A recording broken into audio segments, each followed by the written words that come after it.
नमस्कार दोस्तों, UP triple SC मुख्य सेविका भर्ती में आपके रिज़ल्ट को लेकर कुछ अच्छी सूचना और कोर्ट अपडेट को लेकर भी बात करेंगे।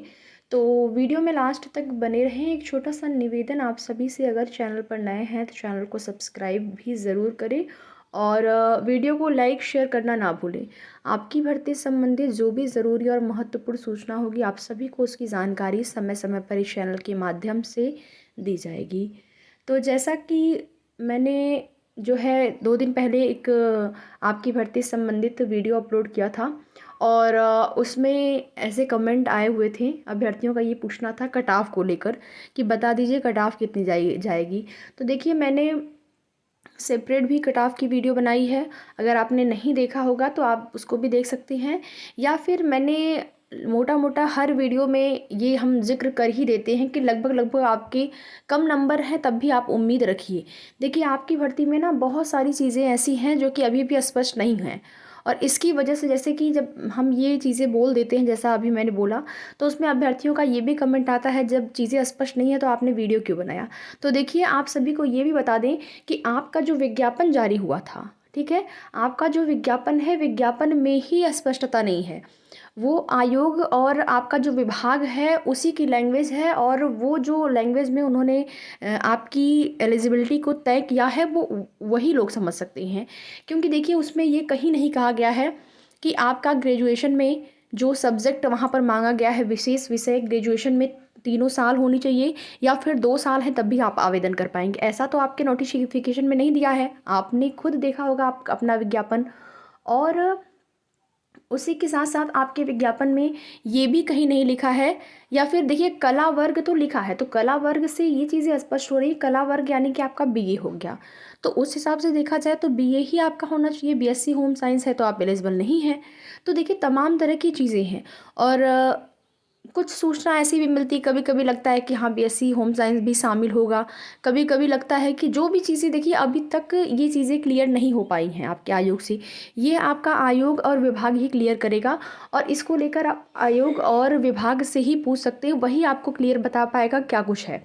लेकिन अभी तक जो है क्लियर कर देना चाहिए था आयोग और विभाग को, ताकि अगर अभ्यर्थी ऐसे हैं जिन्होंने कि मान लीजिए बाद में ये लोग ये देखने लग जाएं कि हाँ, आपके 3 साल वो सब्जेक्ट होने ही चाहिए जो आपने विशेष विषय के तौर पर नोटिफिकेशन में मांगा है, तब तो जो अभ्यर्थी लास्ट ईयर में वो विषय नहीं होगा वो तो बाहर हो जाएंगे। और अगर ऐसा होता है कि केवल आपका जो है बीए ही होना चाहिए उस विशेष विषय में, अगर आपका बीएससी है तो वो बाहर हो जाएंगे। अगर ये चीज़ें पहले ही आपका आयोग विभाग क्लियर कर देता है, तो फिर एक कटाव पर भी जो एक अनुमान लगाया जाता है ना, वो बिल्कुल सटीक लग जाता है, जब अभ्यर्थियों की संख्या निश्चित रहती है कि कितने अभ्यर्थी हैं।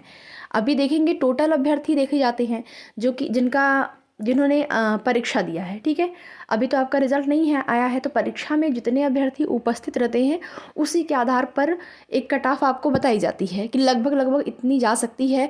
और अभ्यर्थी जो अपने नंबर शेयर किए होते हैं कि हमारे इतने नंबर बन रहे हैं, इस शिफ्ट में हम थे, तो वहाँ से। और देखिए, शिफ्ट की जो बातें हैं बिल्कुल यहाँ पर क्लियर है। मैंने आपको पहले भी बताया था कि कोई भी परीक्षा जो कि आपकी एक से अधिक शिफ्ट में होती है या फिर एक से अधिक डेज में होती है, तो वहाँ पर नॉर्मलाइजेशन होता है, ठीक है। और वीडियो भर्ती में हुआ है, नॉर्मलाइजेशन के बाद देखेंगे अभ्यर्थियों को एक बड़ा धक्का लगा है। बहुत सारे अभ्यर्थी तो, देखिए हम यहाँ पर कुछ कहना नहीं चाहते हैं, अभ्यर्थी खुद कमेंट करके कहते हैं कि हाँ, वो कोर्ट जाने को तैयार हैं, कि नॉर्मलाइजेशन के नाम पर उनको लूट लिया गया, या फिर नॉर्मलाइजेशन के नाम पर बहुत ज़्यादा उनके कम नंबर आ गए हैं। कट ऑफ अंक से ज़्यादा नंबर होने के बाद भी उनका जो नाम है वो रिज़ल्ट पर नहीं आया हुआ है। तो देखिए, जिसको भी लगेगा कि हमारे साथ अन्याय हुआ है, हमारे साथ गलत हुआ है, नॉर्मलाइजेशन में बहुत ज़्यादा नुकसान हुआ है, तो वो कोर्ट जाएगा। उसको ना ही आप रोक सकते हैं, ना ही हम रोक सकते हैं, ठीक है, ना ही आयोग रोक सकता है। वो अभ्यर्थी अपने न्याय के लिए, अपने हक के लिए वो कोर्ट जाते हैं। वो अलग बात है अगर उनको जो है जो जवाब लगाया जाता है आयोग की तरफ से, अगर जवाब से वो संतुष्ट हो जाते हैं तो बात वहीं पर समाप्त हो जाती है। तो रिज़ल्ट को लेकर जैसा मैंने आपको पहले भी बताया था कि रिज़ल्ट को लेकर अच्छी खबर ये है कि आपका रिज़ल्ट बिल्कुल बनकर तैयार है। रिज़ल्ट में कुछ भी नहीं करना है। जैसे ही कोर्ट से स्टे हटेगा आपके परिणाम से, वैसे ही आप लोगों का जो परिणाम है वो जारी हो जाएगा। ये जानकारी मैंने आप लोगों को पहले भी दी थी। और कोर्ट सुनवाई को लेकर आप सभी को बता दें कि कल की जो भी सूचना मिली कल के डेट में, और उस सूचना के आधार पर आपका जो सुनवाई जो है आपकी, वो आपकी 18 मार्च यानी कि सोमवार के दिन देखने को मिलेगी, और संभवतः ये आपकी अंतिम सुनवाई भी होगी।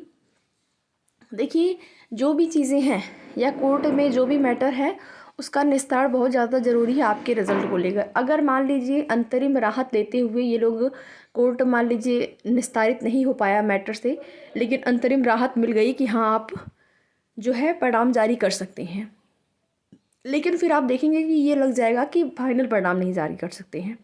अभी के लिए डीवी के लिए हो सकता है परिणाम जारी कर दिया जाए, लेकिन फाइनल परिणाम पर रोक लग जाए तो उसका कोई मतलब नहीं होगा, बात वही हो जाएगी फिर से आपकी। फिर आपको फाइनल परिणाम के लिए वेट करना होगा।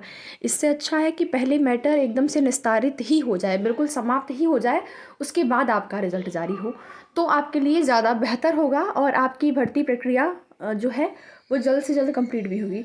फिर भी आप अगर अभी टोटल मान के चलें पूरी प्रक्रिया में, कोर्ट मैटर निस्तारण, उसके बाद रिज़ल्ट, फिर डीवी, उसके बाद फाइनल रिज़ल्ट, तो मान के चलिए 3 से 4 महीने तो लगने ही लगने हैं। और ऐसा बिल्कुल नहीं है कि चुनाव की आचार संहिता लग जाएगी तो आपका रिज़ल्ट नहीं जारी हो सकता है। वो तो अलग बात है कि कहने के लिए लोग कहते हैं, फिर भी अगर आयोग चाहे, देखिए आयोग की मंशा पर ये चीज़ें डिपेंड करेंगी। अगर आयोग पर आप जाते हैं, आयोग के सचिव सर से मुलाकात करते हैं, उन पर दबाव बनाते हैं कोर्ट मैटर निस्तारण के बाद, तो फिर कुछ हो सकता है।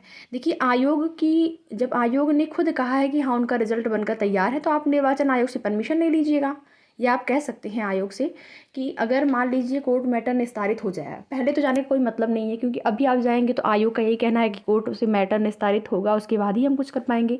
तो कोर्ट से मैटर निस्तारित होने के बाद अगर आप आयोग जाते हैं, अगर मान लीजिए वो लोग रिजल्ट में देरी करते हैं, तो उस स्थिति में, वरना वैसे तो उम्मीद है कि रिजल्ट आ जाएगा आपका, लेकिन अगर देरी की जाती है तो फिर उस स्थिति में आपको यही करना होगा कि निर्वाचन आयोग से वो लोग परमिशन लेके रिजल्ट जारी कर सकते हैं। जैसा कि यूपी से एक भर्ती है आपकी सहायक सांख्यिकी अधिकारी 2019 की भर्ती है, एएसओ, और उसमें जो है अनुपूरक लिस्ट जारी हुई है, जिसका डॉक्यूमेंट वेरिफिकेशन जो है वो 19 और 20 मार्च को होना है। ठीक है, तो वो जो भर्ती है उसमें फ़ाइनल रिज़ल्ट जारी करने में बहुत देरी हो गई है, और आयोग ने ये आश्वासन दिया है अभ्यर्थियों को कि अगर आपका जो डीवी हो जाएगी, उसके बाद डॉक्यूमेंट वेरिफिकेशन अनुपूरक लिस्ट वाली हो जाएगी, तो चुनाव के दौरान भी निर्वाचन आयोग से परमिशन लेकर वो लोग जो परिणाम है वो जारी कर देंगे, क्योंकि वहाँ पर फाइनल परिणाम है। तो देखिए आपका भी जारी हो सकता है, निर्वाचन आयोग से परमिशन लेकर जारी हो सकता है। बस अब उम्मीद यही करते हैं कि 13 तारीख को मामला निस्तारित हो जाए। ठीक है, तो आगे की जो भी सूचना होगी आप सभी को उसकी जानकारी दी जाएगी। वीडियो में लास्ट तक बने रहने के लिए आप सभी का बहुत बहुत धन्यवाद।